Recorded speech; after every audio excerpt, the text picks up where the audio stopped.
और बड़ी खबर आ रही है महाराष्ट्र से। महाराष्ट्र में निकाय चुनाव को लेकर अपडेट है। महाराष्ट्र के 21 नगर परिषद पंचायतों में चुनाव टल गए हैं। राज्य निर्वाचन आयोग ने चुनाव की तारीखों को टाल दिया है। अनियमितता और कोर्ट में लंबित मामलों की वजह से चुनाव टाला गया है। तारीख टलने पर चुनाव आयोग के खिलाफ मुख्यमंत्री फडणवीस का बयान आया। उन्होंने कहा है कि आयोग ने कानून का गलत अर्थ निकाला। इस तरह पहले कभी चुनाव नहीं टले। चुनाव आयोग कौन सा कानून निकाल रहा है, ये सवाल मुख्यमंत्री की तरफ से उठाए गए हैं। और हमारे सहयोगी वैभव जुड़ गए। वैभव, ये पूरा मामला क्या है, विस्तार से समझाइए। देखिए, 20 घंटे बचे हैं महाराष्ट्र में नगर परिषद और नगर पालिका के चुनाव होने के लिए। देखो, ग्रामीण भागों में ये सब चुनाव होते हैं। जैसे मुंबई महानगर पालिका होती है, वैसे ग्रामीण इलाकों में नगर पंचायत और नगर जिला परिषद की होती है। तो उस हिसाब से ये चुनाव होने वाले हैं। लेकिन चुनाव आयोग ने 21 नगर पालिका और नगर परिषद को चुनाव तुरंत रद्द किए, वो भी 24 घंटे के पहले। देखिए, चुनाव आयोग पर इसके पहले भी विपक्ष लगातार सवाल उठाते आया था, लेकिन आज पहली बार देवेंद्र फडणवीस, जो महाराष्ट्र के मुख्यमंत्री है, उन्होंने इस पर आलोचना की है कि ये जो निर्णय है चुनाव आयोग का, ये मंजूर नहीं है। कौन से कानून के तहत ये चुनाव रद्द किए गए हैं, ऐसा सवाल खुद देवेंद्र फडणवीस ने उठाया है। देखिए, 21 नगर पालिका के चुनाव तुरंत रद्द करना ये बड़ी बात होती है, क्योंकि कैंडिडेट तैयारी करते हैं, पार्टी तैयारी होती है।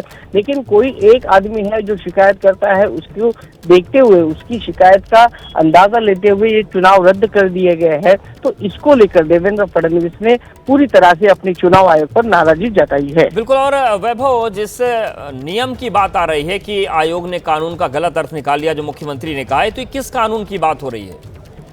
जी देखिए, 24 घंटे पहले ऐसी कोई चुनाव है नहीं कि जो रद्द किया गया है। तो कौन से कानून के तहत ये चुनाव रद्द किया गया है, ये पहला सवाल खुद देवेंद्र फडणवीस चुनाव आयोग को पूछ रहे हैं। दूसरी बात यह है कि खुद देवेंद्र फडणवीस बात कर रहे हैं कि मैंने कई वकीलों के साथ बातचीत की है कि ऐसे चुनाव कैसे रद्द हो सकते हैं क्या। तो इसीलिए देवेंद्र फडणवीस बार बार बोल रहे हैं कि कानून का गलत अर्थ लिया गया है।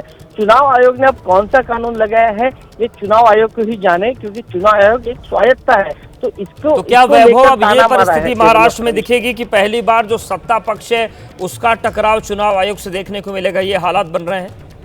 जी बिल्कुल बिल्कुल। देखो, विपक्ष ने तो लगातार इसके ऊपर आरोप तो लगाए थे, मतदार यादी को लेकर, दोबारा मतदार को लेकर कई सारे आरोप है। वो आदित्य ठाकरे, उद्धव ठाकरे, शरद पवार और राज ठाकरे ने भी लगाए थे। और उसी को अब देखते हुए देवेंद्र फडणवीस, जो सत्ताधारी पार्टी के मुख्यमंत्री है, उन्होंने जिस तरह से नाराजगी जताई है, तो इसका मतलब अब साफ दिख रहा है कि चुनाव आयोग अब सभी पार्टियों के हिट लिस्ट पर आया हुआ है। बिल्कुल। वैभव, ये बताइए कि क्या इस पर विपक्ष की कोई प्रतिक्रिया सामने आई है? जी बिल्कुल। विपक्ष तो इसके ऊपर निशाना साधा है। हर्षवर्धन चकवाल है कांग्रेस के, उन्होंने यही कहा है कि ये चुनाव आयोग की गलती है। ऐसे 24 घंटे के पहले कोई भी चुनाव रद्द कर दिया जाना, ये महाराष्ट्र के लिए शोभा नहीं देता। ऐसी कौन सी आपत्ति आई थी कि जो चुनाव आयोग ने 24 घंटे पहले ये डिसीजन लिया गया। तो इसको लेकर कांग्रेस है, अब राष्ट्रवादी कांग्रेस है, शरद पवार की पार्टी, यूबीटी के लोग हैं, राज ठाकरे की पार्टी, ये सभी लोग हैं अब अपना अपना बयान देकर चुनाव आयोग को अब घेरने की कोशिश, बिल्कुल घेरने की कोशिश हो रही है। बहुत शुक्रिया वैभव, आपका जानकारी और अपडेट्स को देने।